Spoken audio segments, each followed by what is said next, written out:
Good morning. I'd like to go over a couple of the details again, some reminders for this week. We are in week 2 of a 6-week course, so you really have to be keeping up.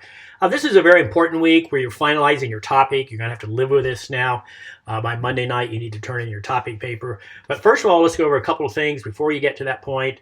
It really would behoove you to look at these lectures. Okay, I can't force you to do that, obviously, but I really want you to understand the difference between having opinions and even logical opinions. That's fine. They don't count, all right? Even logic doesn't count. This class is not about logic. That's a different class. That's, Aristotle and Sophocles and those kinds of people.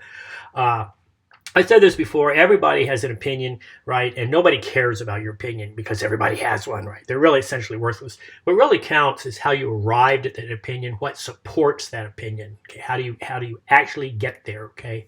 Let me double check, make sure this is actually running. Yes, it is. Good, excellent. Okay, so I am recording. Good. So this is a very short lecture, PowerPoint, about opinions and logic. And this is the most important lecture. It's PowerPoint presentation about finding the right topic for you. This class is all about helping you, right? And the typical high school topics you wrote about, gun control, abortion, blah, blah, blah, blah, blah, blah. They don't help you, okay? That's all irrelevant now in your lives. You've been there, done that. Now you need to be moving on to things that help you with your family, help you with your career, help you with your job, help you with your schooling, that kind of thing. It's very, very important that this class be worthwhile and that you learn something. You learn something about writing. You learn something about critical thinking. You learn something about your topic. Okay, you learn something about research. You learn something about how to have an informed opinion. Critical thinking and informed opinions, these are the hallmarks of a good civic society, all right? And we live in a really stressful time right now where your opinion on COVID-19 or on Black Lives Matter or anything like that's irrelevant, okay? What's relevant is how did you get there? How did you form your opinion? And what about what other people have opinions on that? What facts are they using? All right, so we need to have fact-based opinions, facts that can be reproduced multiple times all around the world. Okay, that's what critical thinking is: being able to reproduce the material that brought you up to that opinion, be able to reproduce it widely. So these 2 lectures quickly, I looked through your writing, all of your writing for the class, and I think you all have this, okay?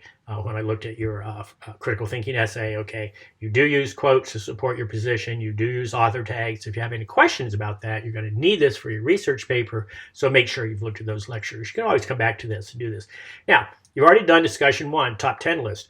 For your topic paper, you need to go back to discussion 1 and look at the comments your peers made, okay? And then you need to go into your grades, all right, and look at the discussion there, because that's where my comments are. I commented in your grades, not directly on this post, okay? It's related to this post, but they're actually in your grades. And in all cases, I made a short video comment.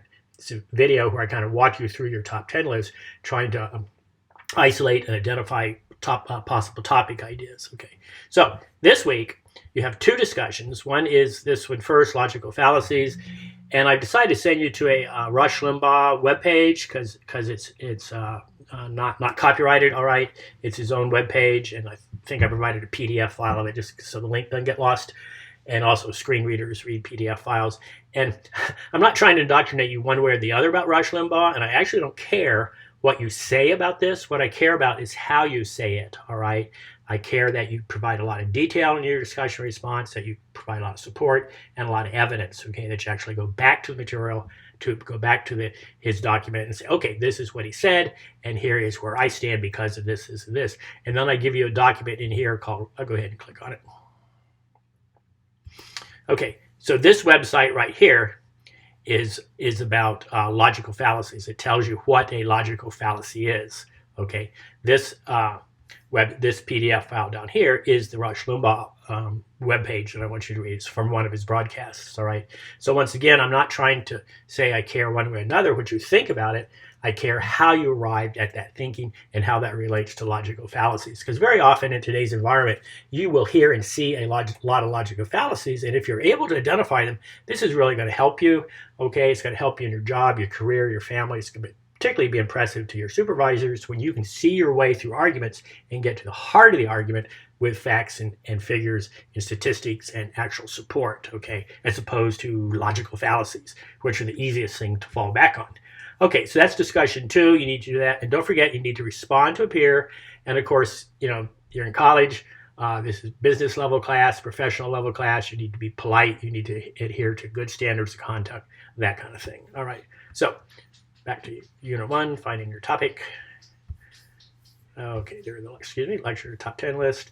Okay, so don't forget 2 posts, all right? One to the topic itself and then one to a peer. Make sure you get all this done by Monday night. And then here, I want you to be thinking about topics. Let's see exactly what it says. After looking at my comments on your top 10 list and watching the lectures in your folder, write about several potential topics that you think you could live with for the whole semester. If I've already suggested a specific topic, fine, that's okay. I don't care how many you talk about. But I want you to talk about how's the topic personal to you, why do you think make a good research paper, what do you hope to learn, and are they researchable? That's really important, okay? Some things aren't researchable. I get one all the time about...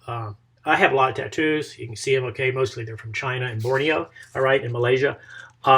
Sometimes students want to write about their tattoos in terms of how do you make them more acceptable in the workplace. I don't think you can do that. I don't think it's researchable. But what is researchable is the anthropology behind tattoos. Tattoos have a really interesting history. They exist for a reason, okay? If you find that out and write about it, that does help, okay? It educates the rest of the class. And don't forget all these projects to be peer-reviewed.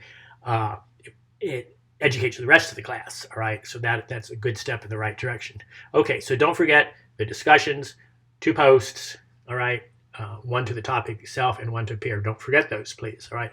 Okay, then last but not least, and doing the second discussion really moves you along towards your topic paper, okay? For your topic paper, you're going to pick one topic. So don't write your topic paper right now unless you're sure about it, which is fine. Wait till you get some feedback on it from your peers. I won't be giving any feedback on that discussion. I'm giving the feedback on the top 10 list, and like I said, it's in your grades, not in the discussion, all right? Okay, fine. Last but not least, topic paper. Here's the details of the paper. Here's the student example. Here's the way I want you to set up. There's a proper way to do anything in any business, all right? There's a proper way to set up papers in college. Please do that. And there's where the topic paper actually goes, all right? Please read the details carefully. I don't want to go over it myself. But you need to convince yourself. This is like a pre-writing exercise. I want you to be thinking through your topic. What do you want to learn, okay? And I like to say, what do you want to learn as opposed to what do you want to prove? Because I don't want you going into the research and cherry picking it to prove a certain point. I want you to learn something from this, okay? And then you land on your final outcome, okay, after doing the research. Let the research, and we'll talk about that next week, let the research be a process of discovery, okay? So I'm really interested in what do you already know about the topic? What would you like to know about the topic, and how is this topic going to help you, and what brought you to this topic? What's the background that got you here? And once again, I'm looking for good writing. I'm looking for good, well-focused paragraphs that begin with topic sentences, paragraphs that have plenty of development, detail, and support, okay? And so think of this as another writing exercise. I'm calling you to write a certain number of pages for this class, okay? So rather than having you write a 20-page research paper, which I think is a real waste of time, I have you do some other writing that kind of adds to the total that the department wants you to write for this class, okay? So I think that's it. You know how to get a hold of me. If you have questions, please look at my own comments on your top 10 list and your grades. Thanks. Sorry, it always takes me a minute to stop this. There we go, stop recording.